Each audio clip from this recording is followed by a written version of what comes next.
Voilà, salut à tous, c'est Joseph. Alors aujourd'hui, c'est une vidéo très spéciale avec un invité de marque.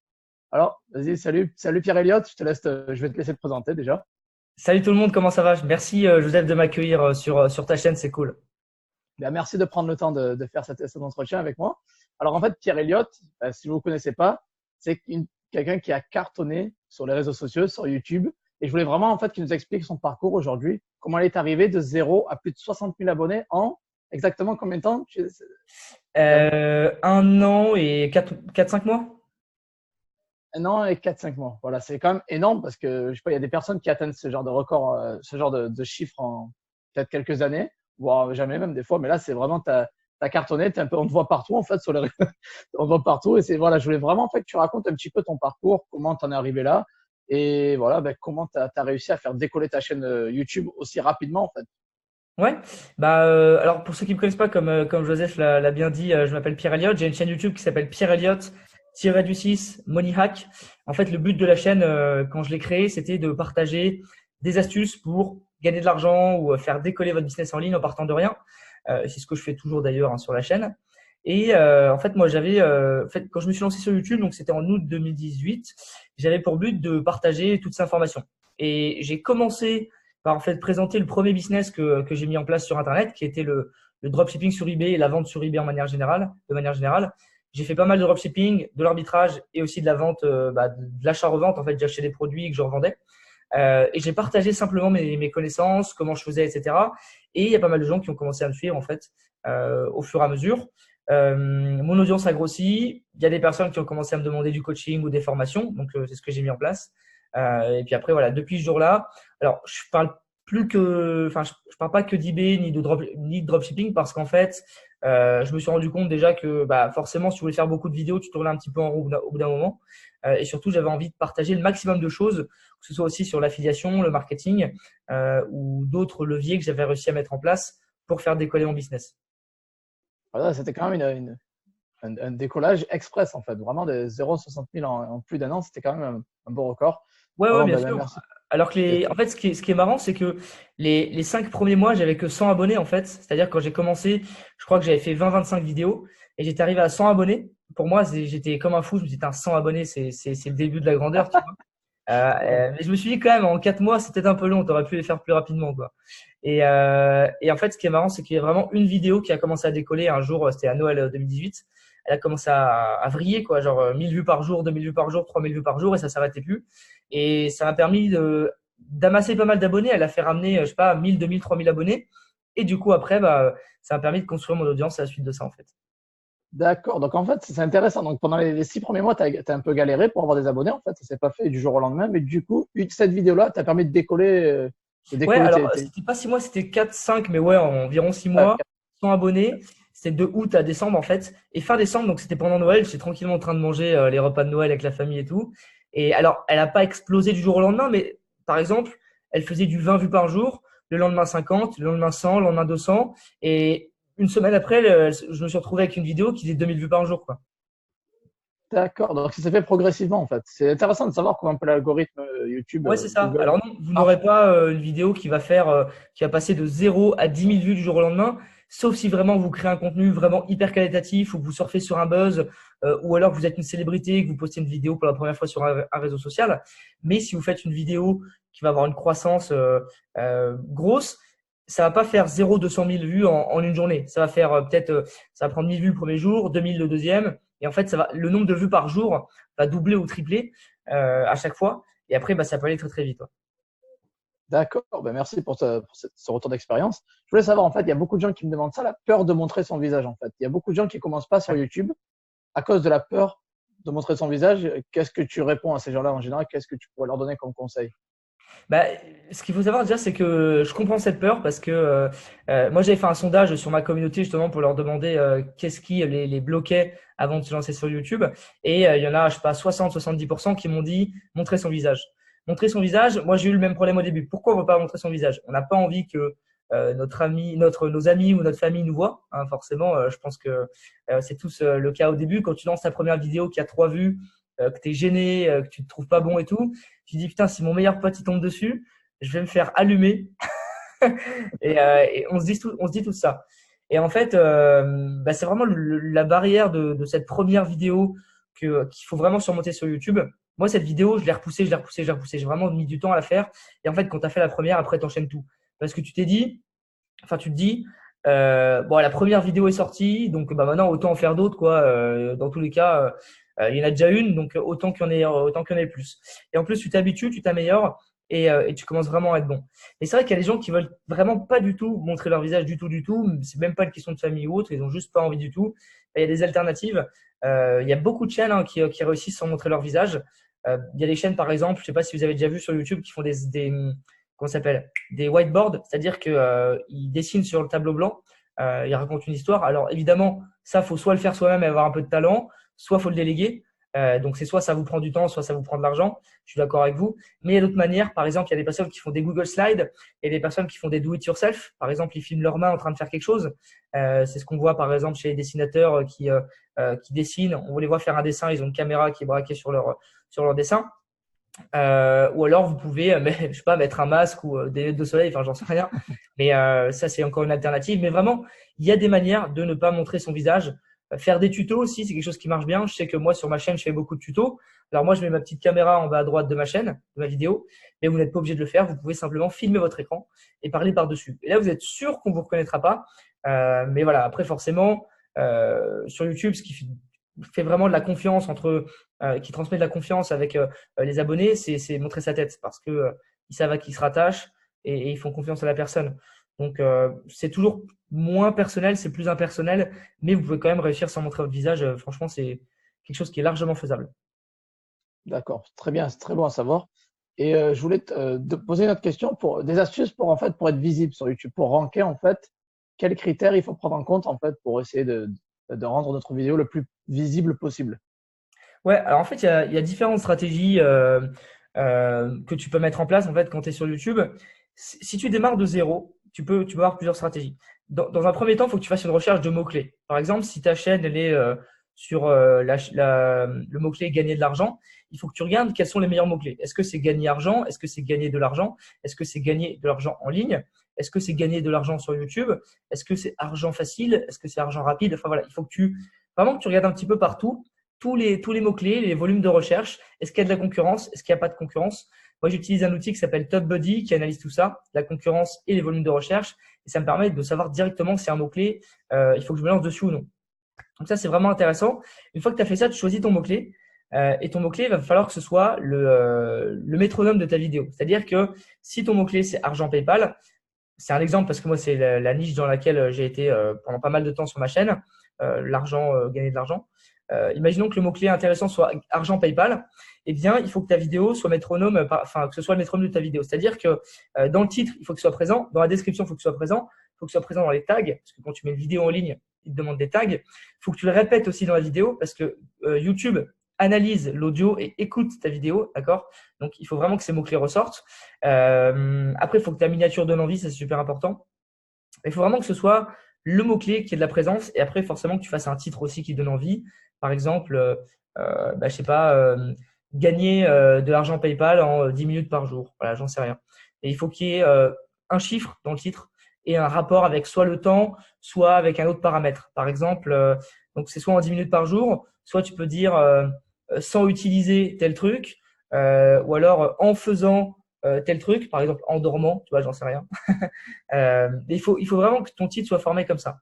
C'est vraiment les paramètres à prendre en compte, c'est-à-dire les mots-clés, le titre, la miniature, et après, bah, il y a aussi le contenu de la vidéo. Parce que si tu as tout qui est rassemblé, mais que dans le contenu, il n'y a rien et que les gens ne regardent pas ta vidéo, eh bien, enfin, ne la regardent pas jusqu'au bout, eh bien, forcément, ça va pas durer. Parce que le critère principal pour YouTube, quand tu crées une vidéo, c'est le temps de visionnage, le nombre de minutes que les personnes restent sur ta vidéo. C'est le critère numéro un. C'est pour ça qu'il faut aussi être intéressant, être dynamique et bah voilà, parler de quelque chose qui apporte de la valeur. D'accord, très bien, très bien. Et en parler des idées de vidéo en fait. Comment tu arrives à trouver en fait toutes ces idées de vidéo? Parce que tu sors quand même entre 3 vidéos par semaine, c'est ça, en Ouais, moyenne? 3 vidéos par semaine. Alors, avant, j'avais fait une vidéo par jour, mais c'est un peu rude. C'est bien pour décoller, mais Temps, ça. après, c'est compliqué, sauf si vous avez une équipe qui découpe vos vidéos et qui poste toutes les vidéos et qui vous filme H24 comme les grands entrepreneurs, comme Gary Vee, tout ça. Mais sinon, ouais, 3 vidéos, c'est plutôt pas mal. Moi, pour trouver des idées de vidéos, en fait, ça va dépendre là aussi de ta niche et du thème duquel tu parles. La première chose que tu peux faire, c'est déjà aller sur Google et aller sur YouTube et taper les mots-clés qui correspondent à votre niche. Vous tapez ça et vous allez voir apparaître dans la barre de recherche ce qu'on appelle l'auto-completion. Tu sais, quand Google, par exemple, tu tapes faire des œufs, et ben, il va te proposer faire des œufs avec une poêle, faire des œufs avec du bacon. Et ben, tu regardes toutes les requêtes que tu as et ça va te donner des idées de vidéos. Ça, c'est la première astuce. Et tu fais pareil sur YouTube. La deuxième, c'est que tu étudies les mots-clés. Forcément, ils vont te proposer des mots-clés longue traîne que tu pourras aussi utiliser. Et ensuite, ça va être de regarder sur d'autres marchés. Par exemple, je sais pas, tu peux aller regarder sur le marché espagnol, sur le marché américain, ce qui se passe, ce qu'il y a comme vidéo pour t'inspirer pour tes titres de vidéo. L'idée, c'est pas, ou le contenu. L'idée, c'est pas de copier à 100% de vidéo. Ça va être de prendre une idée. Par exemple, si tu vois qu'aux USA, il y a une vidéo qui marche bien qui s'appelle apprendre l'anglais en 5 minutes par jour, et ben, tu peux refaire la même vidéo en la faisant à ta sauce avec du nouveau contenu, en l'améliorant et simplement voilà, reprendre on va dire l'idée, c'est-à-dire l'idée d'apprendre l'anglais rapidement. Ça, c'est vraiment une stratégie que moi j'ai utilisée, qui fonctionne bien. Et sinon, ouais, après, c'est aussi de l'imagination, hein. Tu peux aussi créer vraiment ton contenu avec l'imagination que tu as. Alors ça marche bien un certain temps au début où parfois j'ai des idées un peu comme ça lumineuses de vidéos, mais aussi parfois bah, forcément chercher de l'inspiration. Je pense que tu as pareil. C'est parfois pas facile de trouver des idées de vidéos, surtout 3 fois par semaine, quoi. On est d'accord, c'est clairement, c'est sûr. Et maintenant, on peut parler d'autre chose, de tout ce qui est vidéo buzz ou vidéo qualitative. Comment tu peux en fait nous expliquer ça en fait? Qu'est-ce que ça peut apporter une vidéo qui buzz ou une vidéo plus qualifiée par rapport à l'audience, par rapport à ton algorithme, ta visibilité, bref, juste si tu peux nous parler un petit peu de ça en fait. Ouais, ouais, ouais. Excuse-moi, je fais trembler la table. Alors, ça dépend en fait de ta stratégie. Il y a différentes stratégies sur YouTube. Moi, j'emploie les deux en fait, sur un mix des deux. C'est-à-dire que tu as le choix. Soit tu fais des vidéos qualitatives ultra ciblées pour les référencer. Donc, quand je dis qualitative, c'est pas forcément le contenu, hein. On verra tout à l'heure. C'est simplement, voilà, ta vidéo est ultra ciblée. Par exemple, comment cueillir des tomates en hiver, tu vois. Vraiment, c'est Ouais, ultra ciblé. Et ce qui est bien, ouais, c'est que sur ces mots-clés, tu vas être très bien référencé. Tu vas potentiellement être référencé sur Google parce que quand tu utilises les mots comment, pourquoi ou quel ou tout ça, et ben Google il va te référencer, d'accord? Il va te mettre en avant sur sa page. C'est pour ça que, par exemple, tu as des entrepreneurs qui font que des vidéos en comment parce que tu es référencé sur Google. C'est les mots que tapent les gens en fait sur Google, donc tu es bien référencé. Soit tu fais ça, tu es très bien référencé, donc tu n'auras pas de buzz, tu n'auras pas 10 000 vues pardon, en une journée, mais tu vas avoir des vues au fur et à mesure, ça peut durer 5-10 ans parce que tu es référencé. En revanche, si tu veux pas faire ça, donc ça c'est la première stratégie, la stratégie du référencement, tu as la stratégie du buzz. La stratégie du buzz, qu'est-ce que c'est? Ben, ça va être tout simplement de créer une vidéo qui a pour but d'être virale. Alors elle pourra être aussi référencée sur Google, mais l'idée là, c'est que tu la fasses. Il y a un paramètre sur YouTube qui fait décoller les vidéos, c'est la suggestion de vidéo. Quand YouTube recommande ta vidéo après d'autres vidéos, d'accord? Eh bien l'idée, ça va être d'être en suggestion de vidéo et que YouTube te recommande. Comment tu fais pour que YouTube te recommande? Ben, tu fais du contenu entre, allez, il faut qu'il y ait un temps de visionnage assez long, donc essaye de faire une vidéo entre 8 et 20 minutes, d'accord? Pas trop long parce que sinon les gens s'endorment et quittent avant, mais pas trop court parce que sinon, bah forcément c'est trop court, donc YouTube va pas la suggérer. Donc entre 8 et 20 minutes. Ensuite, tu vas trouver un sujet qui va être soit clivant, soit tendance, soit l'actualité, enfin peu importe. Clivant, ça veut dire que tu vas vraiment donner ton opinion là-dessus. Par exemple, il y a un truc, moi je m'étais aperçu qu'il y a un type de vidéo qui fonctionne bien sur YouTube. Alors, je vous dis pas du tout de faire ça, mais c'est un fait, vous pouvez aller voir. C'est tout ce qui est les sujets sur la masturbation. Les gens qui donnent leur avis sur la masturbation. Faut-il arrêter de se masturber? Et bah, dès qu'il y a une vidéo comme ça, tu vois, cette vidéo, elle fait 100 000, 120 000 vues parce que c'est clivant, parce que c'est un sujet soit tabou, soit quelqu'un donne son avis très tranché, et c'est ce qui fait décoller une vidéo. Ensuite, il y a les sujets tendances, donc par exemple tout ce qui est dropshipping, tout ce qui était par exemple un fait d'actualité, Carlos Ghosn, toutes ces choses-là. Quand tu fais une vidéo au moment où le mot-clé est extrêmement recherché sur Google ou sur YouTube, bah, ta vidéo a des chances de décoller. Quand c'est la Coupe du Monde, tu fais une vidéo sur la Coupe du Monde, enfin voilà, toutes ces choses-là. C'est deux stratégies différentes. Il y en a une, c'est pour être référencé et avoir des vues sur la durée. Et l'autre, c'est simplement pour avoir une croissance très rapide. Mais du coup, sur la croissance très rapide, tu as aussi des risques que ça fonctionne pas et que la vidéo, bah, ce soit un flop. Moi, ça m'est arrivé à mes débuts de faire des vidéos qui ont floppé. Donc voilà, tu as peut-être, on va dire, je sais pas, 4 chances sur 5 que ça floppe. Enfin, c'est des statistiques un peu hasardeuses, hein, mais et puis une chance sur 5 que ta vidéo décolle. En tout cas, tous les ingrédients sont réunis pour qu'elle parte comme une fusée, quoi. D'accord, exactement. Et donc, si tu respectes tous ces critères-là, en fait, d'astuces pour ranker, est-ce que ça va forcément te faire ranker? Tu auras la visibilité ou il y aura toujours un peu ce facteur, un peu de un nom? On ne sait pas, en fait. C'est un peu mystère, en fait. Exactement. Bah, en fait, parfois, tu peux tout faire pour être ranké, tu ne seras pas ranké, et parfois, tu ne Ouais, fais pas tout et tu es ranké, en fait. voilà. Et disons que tu peux optimiser, faire le maximum de choses et te donner les chances d'y être, tu vois. Après, tu peux pas être garanti que ça marche. Par exemple, je peux pas te dire, si tu fais ça, tu seras sur Google à coup sûr. C'est Voilà, impossible parce que comme c'est exactement. un algorithme, il peut y avoir quelqu'un qui a fait une meilleure vidéo que toi aussi, ça peut arriver. Il peut y avoir d'autres paramètres que tu maîtrises pas ou que YouTube n'a pas encore analysé la vidéo, ou que Google l'a pas analysé. Enfin voilà, il y a plein de paramètres. En tout cas, tu peux vraiment te donner les chances d'y arriver en réunissant le maximum de tous ces paramètres dans ta vidéo et de vraiment tout faire pour qu'elle soit positionnée, quoi. D'accord. Très bonne information, très intéressant. Et en ce qui concerne le rythme et la fréquence, en fait, qu'est-ce que tu conseilles à quelqu'un qui veut se lancer sur YouTube? Par exemple, combien de vidéos sortir par semaine, ou une par jour, ou trois par semaine? Qu'est-ce que tu recommandes? Alors, là, ça va dépendre aussi de votre situation. Si vous êtes vraiment débutante chez débutant, que vous démarrez sur YouTube, vous avez moins de 1000 abonnés, moi, ce que je vous conseille, c'est de faire un challenge 30 vidéos en 30 jours. Pourquoi? Bah, parce que ça va vous permettre de 1, de vous entraîner, de 2, de faire des tests, de 3, d'être de plus en plus à l'aise, et de 4, de vous référencer un maximum et de montrer à YouTube que vous êtes présent, que vous êtes là pour poster des vidéos. Parce que vraiment, plus vous publiez et plus YouTube va être enclin à vous montrer. Si vous mettez juste une vidéo comme ça, ils vont se dire, oh, c'est encore un nouveau, il va arrêter dans une semaine, on va pas le mettre en avant, ça sert à rien. Alors que quand il voit que vous publiez, quand il voit que vous êtes acharné, persévérant, eh bien, il va vous mettre en avant. Et en plus, ça va vous permettre du coup de vous entraîner. Et au bout des 30 jours, vous aurez 30 vidéos. Et franchement, vous allez voir que bah, vous êtes vous êtes beaucoup plus rapide à faire les vidéos. Vous allez avoir beaucoup plus de vues, beaucoup plus d'abonnés, et vous serez content de l'avoir fait. C'est fatigant, mais pour moi, c'est quelque chose qu'il faut faire. Moi, je l'ai fait à mes débuts. Ça m'a permis aussi de faire décoller ma chaîne. Si en revanche, vous avez une chaîne qui a allé déjà 3 4 000 ou plus abonnés, Comment? pour moi, le rythme, c'est aller 3 vidéos par semaine, on va dire. Après, franchement, c'est subjectif, ça dépend du sujet. Mais moi, j'en fais 3, je fais mercredi, samedi, dimanche. Le vendredi aussi, c'est intéressant. Le jeudi aussi. Il n'y a pas vraiment de jour dans le sens où ça dépend aussi de ce que tu présentes. Si tu parles à des enfants, si tu parles à des adultes, c'est pas du tout au même moment qu'ils regardent des vidéos. Mais 3 par semaine, c'est déjà un bon petit train, 3 4. Même 2 à la limite, c'est pas mal. Mais évitez le 1 par semaine, je pense. Après, ça dépend si vous faites des vidéos qui vous prennent une semaine à monter. C'est encore une fois différent. Moi, ça me prend pas une semaine. Donc voilà, c'est subjectif, mais essayez d'avoir au moins de manière hebdomadaire, quoi. D'accord. Et sortir une vidéo tous les jours, est-ce que ça peut vraiment améliorer notre référencement ou notre visibilité, ou pas du tout, en fait? Bah, en fait, ça va juste dire à YouTube que tu es présent, que tu es là pour faire des vidéos, que tu es là pour utiliser YouTube. Donc, de un, lui, ça va lui il y a un petit paramètre dans son algorithme qui va vriller, qui va dire, OK, lui, il est là pour publier des vidéos, on va le recommander. Après, évidemment, si tes vidéos sont vraiment nulles, tes titres sont nuls, tes miniatures sont nulles, il te recommandera pas. Il faut quand même qu'il y ait les ingrédients qui soient réunis. Mais c'est vrai que ça va te permettre de montrer à YouTube que tu es là.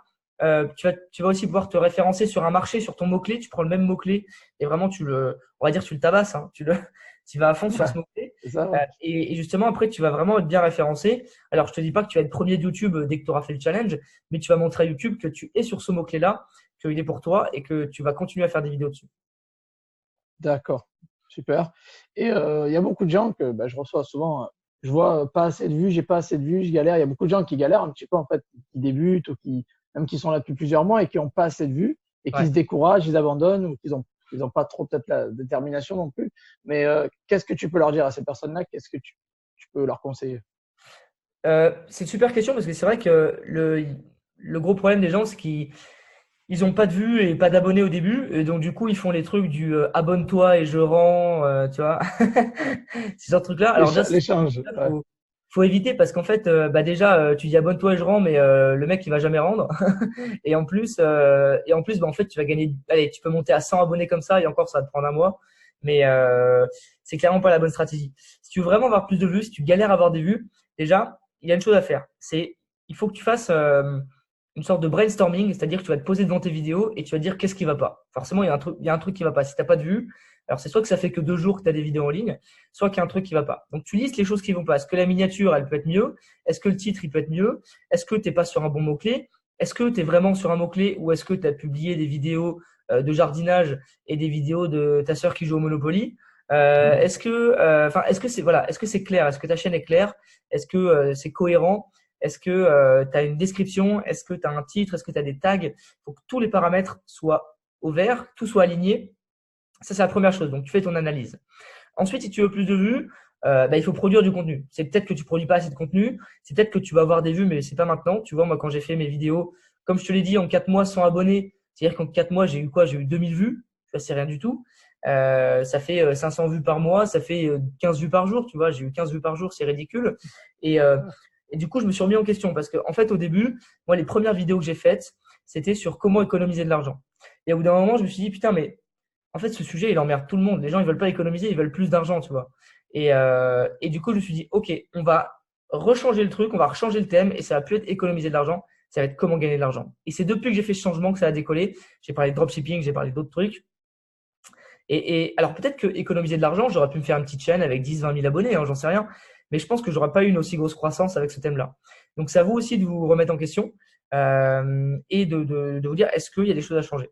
Ça, c'est vraiment le premier gros axe. Et après, le deuxième axe, ça va être de partager vos vidéos, tout simplement. Partagez vos vidéos sur les groupes Facebook ciblés, sur votre profil Facebook. Alors, sauf si vous voulez pas le montrer à vos amis, vous créez un profil Facebook professionnel, vous ajoutez les gens qui sont dans votre niche. Vous allez sur des groupes Facebook, par exemple.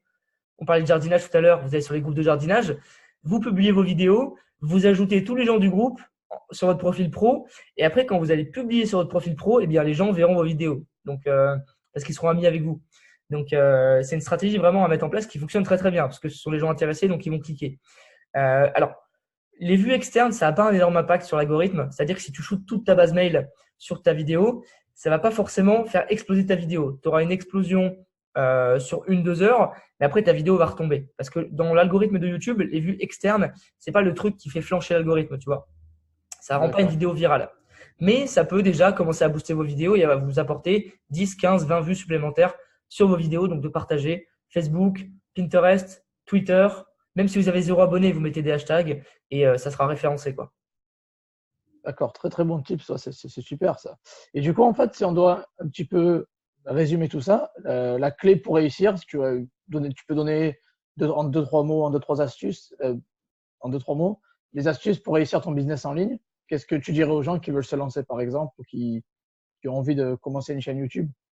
Alors, pour moi, il y a plusieurs clés. En un, déjà, c'est la persévérance. Vraiment, il y a trop de gens qui abandonnent sur YouTube après 2-3 vidéos, alors qu'en fait, il faut se rendre compte que YouTube, c'est un peu une sorte de revenu passif. C'est-à-dire que tu vas travailler pendant 4-5 mois, 6 mois, peut-être même 1 an sans avoir de résultats et qu'après, ça va exploser. D'accord? C'est vraiment exponentiel. Après, tu auras plus de vues, plus d'abonnés et ça va monter en flèche. Donc, c'est vraiment de la persévérance. N'abandonnez pas, c'est super important.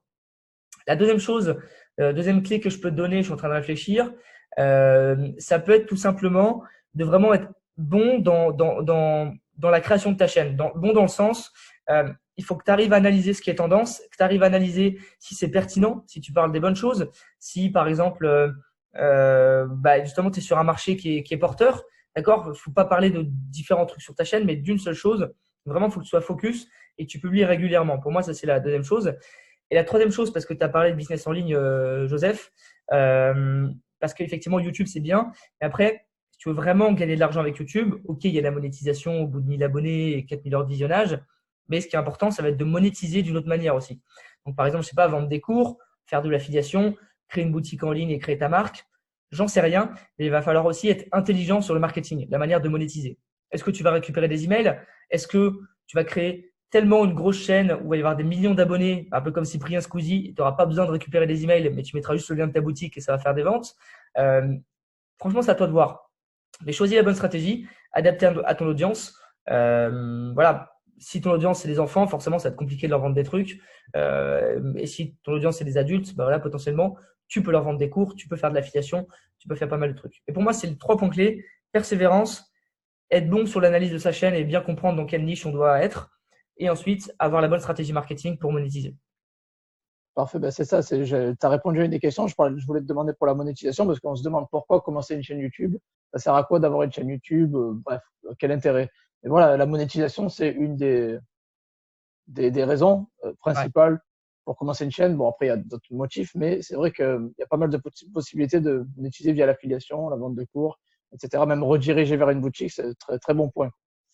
Et je veux savoir, en fait, tu parlais de vidéos anciennes rapidement. Là. Ça veut dire qu'une vidéo qui est ancienne, qui n'a pas vraiment ranké, pas eu beaucoup de vues à tes débuts, maintenant, elle peut toujours gagner des vues et elle peut pas buzzer, mais elle peut gagner en vues même après des années. Bon, en fait, c'est possible. Ouais, carrément. Bah, en fait, pour te donner un exemple, moi j'ai une vidéo qui s'appelle 1000 abonnés sur YouTube. Bah, justement, on en parle. La méthode méconnue. Et en fait, c'est une vidéo qui a 90 000 vues. Elle a 8 mois. Et en fait, quand je l'ai sortie au début, elle a pas du tout buzzé, pas du tout devenu virale. Elle a décollé, mais voilà, elle prenait des petites vues par-ci par-là. Et elle était un peu dans les abysses de ma chaîne, tu vois. Et en fait, un jour, je me suis Ouais. rendu compte que bah, quand tu tapes gagner des abonnés YouTube ou abonner YouTube sur YouTube, bah, maintenant, elle est première ou deuxième. Et quand tu tapes aussi sur Google, bah, elle est aussi première ou deuxième. Et du coup, maintenant, elle fait quoi? 1000 vues par jour? 1000 vues par Ah, jour c'est depuis trois énorme. quatre mois en C'est automatique. énorme. Et maintenant, elle a 90 000. Et pareil, j'ai une vidéo qui s'appelle, bah encore, c'est encore sur le sujet en plus, combien YouTube me paye pour 100 000 vues, je l'avais appelé. Elle, ça a été un flop vraiment à ses débuts. Voilà, il y a eu peut-être 1000 vues ou un truc comme ça. Quand je dis un flop, c'est par rapport à mes autres vidéos, hein, évidemment. 1000 vues, ça reste beaucoup pour certaines personnes. Mais moi, 1000 vues sur une vidéo, c'est pas terrible, d'accord? Et en fait, cette vidéo, bah, il se passait rien, quoi. Et là, depuis un mois, elle a littéralement explosé. Là, elle a fait en 2 jours, en 48 heures, elle a fait 5000 vues. Parce qu'en fait, je me suis rendu compte, j'ai analysé un petit peu, que YouTube a décidé de la mettre sur la page d'accueil. Donc, quand les gens vont sur la YouTube, page d'accueil, eh ben, ils voient ma vidéo directement. Ah ouais, énorme. Donc, Sur la à page quoi d'accueil de YouTube, en fait. à quoi c'est dû? C'est un peu du hasard, je pense. Et c'est aussi parce que je pense que je parle de YouTube. Parce qu'en fait, je montre mes statistiques YouTube, je montre combien je gagne avec YouTube. Et YouTube, ils ont dû se dire, ah ça c'est cool, parce que justement, on est sur YouTube, hein, donc on va montrer cette vidéo. Et ça, c'est du hasard. Donc, tu as des vidéos qui peuvent exploser 6 mois après. Tu as des vidéos qui vont être référencées sur Google et ça te fera des vues pendant 5 ans. Voilà, il y a différentes stratégies à mettre en place. Et il faut se dire que c'est vraiment de la longue traîne, de la durée. Il faut vraiment être visionnaire un peu sur le long terme. D'accord, super, vraiment très bonnes informations. Et je voulais te demander, toi, personnellement, t'as 60, à l'heure actuelle où on parle, tu as 63 000 abonnés, c'est ça? Ouais, 63 000 et quelques, ouais. Ouais. Ouais, 163 600, je crois, il me semble. Et quels sont tes objectifs, du coup? C'est très bon à savoir. Voir, en fait, tu es arrivé en un an et quelques à plus de 60 000 abonnés. Est-ce que Ouais. tu veux faire la barre des 100K ou des 500K? C'est quoi ton but, en fait? Bah, moi, mon objectif, forcément, alors après, je sais très bien comment ça marche, c'est-à-dire que je vais me fixer un objectif, et puis, enfin, c'est souvent comme ça, hein. Comme c'est des objectifs un peu chiffrés, matériels, tout ça, quand tu l'atteins, en fait, avant, tu es excité, puis quand tu l'as atteint, tu te dis, bah ouais, voilà, tu vois, tu vois ce que je veux dire. Next, C'est toujours next, comme ouais, ça. ouais, Donc moi, effectivement, alors si on suit mes statistiques, si ça reste stable, si ça décroît pas et si ça croît pas, normalement en juillet, environ, j'aurai 100 000 abonnés. Donc évidemment, ça fait partie des objectifs de 2020. Si je l'ai pas en 2020, alors que normalement avec cette croissance-là, ça devrait être en juillet, je serais très déçu. Mais ça fait partie des objectifs. Après, c'est pas non plus je suis pas obsédé par ça. Mais ça fait partie d'un objectif d'avoir 100 000 abonnés. Voilà, je trouve que ça fait sympa, même pour le branding, pour tout ça, c'est bien. Après, je sais très bien que quand je vais avoir les 100 000, je vais me dire, bah ouais, c'est top, mais voilà, c'est pas non plus, euh, voilà, c'est bien, quoi. C'est pas non plus je vais pas me mettre tout nu. C'est ça. ouais. Mais après, voilà, 100 000 en 2020, mais plus tard, tu aspires vraiment à avoir les 500 000. Tu vas être le Kevin David français ou quoi? En fait, je pense que la niche dans laquelle je suis, enfin, qui est aussi dans la niche, hein, on va inclure le dropshipping dedans, c'est quand même une niche où c'est compliqué de faire 500 000 dans la francophonie, en fait. Quand on voit les plus grosses chaînes dans le marketing, on voit Marketing Mania, on voit aussi Yomi dans le dropshipping, voilà, c'est du 250 000, 300 000. Ça va être compliqué de faire 500 000, sauf si tu étends, en fait, bah, effectivement, ton champ. Tu commences à faire des vidéos lifestyle, à devenir plus un infopreneur ou un entrepreneur, mais à devenir une personnalité publique, à devenir carrément bah, une star. Je pense que tu peux atteindre les 500 000 en France si vraiment tu ouvres ce champ et que tu arrives à trouver des moyens parce que si tu fais une vidéo gagner argent au dropshipping, tu feras pas 500 000 abonnés si tu fais que des vidéos comme ça. Mais si tu arrives à étendre le truc, voilà, à parler de tes voitures de sport, à parler de ton lifestyle ou à parler d'autres sujets, tu peux atteindre les 500 000 pour moi. Ça va prendre beaucoup de temps, mais tu peux y arriver. Par contre, sinon, le meilleur moyen, c'est que tu te lances aux USA. Et là, enfin, en anglais, et là, c'est beaucoup plus simple. C'est pas beaucoup plus simple, c'est très compliqué, mais tu peux te faire une place plus facilement, même s'il y a plus de concurrence, il y a aussi beaucoup plus de vues. Donc, D'accord. Donc, en fait, tu n'es pas obligé de te nicher sur ta chaîne YouTube, en fait. Tu peux parler un petit peu, tu peux dévier et parler d'autres choses, en fait. Pas obligé de alors, te. oui, oui, mais par exemple, si tu parles de gagner argent, faut pas que tu parles de jardinage pendant 3 vidéos après, tu vois. Il faut que Ouais, tu parles de gagner argent, faut que tu restes dans le marketing, dans le business en ligne. Tu peux parler des influenceurs. Tu peux faire des vlogs sur le voyage, par exemple, si tu voyages beaucoup. Enfin, tu peux faire toutes ces choses-là.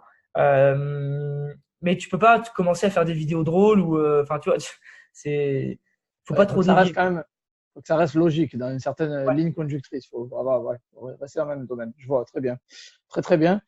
Et bon, bah, je crois que tu as répondu quasiment à toutes mes questions. D'ailleurs, si les gens veulent en savoir plus sur YouTube, en fait, il me semble que tu as un programme qui s'appelle Vivre de YouTube, c'est ça, en fait? Ouais, c'est ça. J'ai sorti ce programme début janvier, en fait. C'est un programme qui s'appelle Vive de YouTube, où, en fait, je crois qu'il y a 20-25 modules, un truc du genre, où j'explique, en fait, pas à pas toute la méthode que j'ai mise en place pour moi vivre de YouTube. Et tu peux même vivre de YouTube, en fait, avec moins de 1000 abonnés. Les gens pensent qu'il faut avoir 10 000, 50 000 abonnés, même 1 million d'abonnés pour en vivre, alors que pas du tout. Moi, avec moins de 1000 abonnés, je commençais déjà à gagner plusieurs centaines d'euros par mois. Et je vous explique justement, bah, dans ce programme comment j'ai fait, les stratégies de monétisation, les stratégies pour monter des vidéos rapidement quand on n'y connaît rien à la technique, comment faire une miniature en 5 minutes quand on est nul en design. Enfin voilà, toutes ces stratégies-là pour des débutants qui n'y connaissent rien à YouTube et qui veulent se lancer. Voilà, c'est pas pour des personnes. Alors, si tu t'y connais en design, etc., c'est bien parce que tu pourras faire tes miniatures, mais c'est aussi adapté à des débutants en fait. C'est ça que je veux dire. C'est super. Ben, on va mettre le lien de description d'ailleurs de ton programme de YouTube. On le mettra, ce sera sûrement le premier lien en description. Ouais, Ben, c'est super. Voilà. Ben, merci beaucoup pour ton temps. Vraiment, merci. Là, tu as répondu à toutes mes questions. C'était super complet. Tu as donné énormément de valeur et j'apprécie vraiment énormément. Ben, merci à toi. ben, merci à toi de m'avoir Vraiment, accueilli, vraiment, super sympa. c'était un plaisir de t'avoir sur la chaîne. Surtout que c'était vraiment une vidéo super qualitative. Donc, ben, j'espère qu'on se refera ça très bientôt. Ouais, On se carrément, croisera carrément. on se croisera quelque part dans le monde, qui sait. Ouais, carrément. Bah, avec plaisir. Physique. De toute façon, on reste en contact hein, comme d'hab. Parfait. Ben, merci beaucoup, Pierre Elliott. Encore une fois, c'était top, top, top. Et je pense que ben voilà, je vais te laisser. Je vais te souhaiter une bonne fin de journée à toi. Encore merci pour la valeur que tu as apportée. Et n'oubliez pas, pour l'audience, mettez un gros like. Je ne vous ai pas dit, normalement, je le dis souvent, mais mettez un gros like. Abonnez-vous. Abonnez-vous à la chaîne. Voilà, abonnez-vous. J'ai pas 60 000 abonnés. Moi, j'en ai que 5 000. Je pense vers les 4 900. Voilà. Likez. Abonnez-vous à la chaîne. Mettez en commentaire d'ailleurs si vous avez des questions pour Pierre Elliott ou des questions sur Ouais, carrément. vivre de YouTube, la monétisation, etc. On essaiera de répondre à tout le monde. Voilà. Alors, ben, merci à tous. Ciao tout le monde.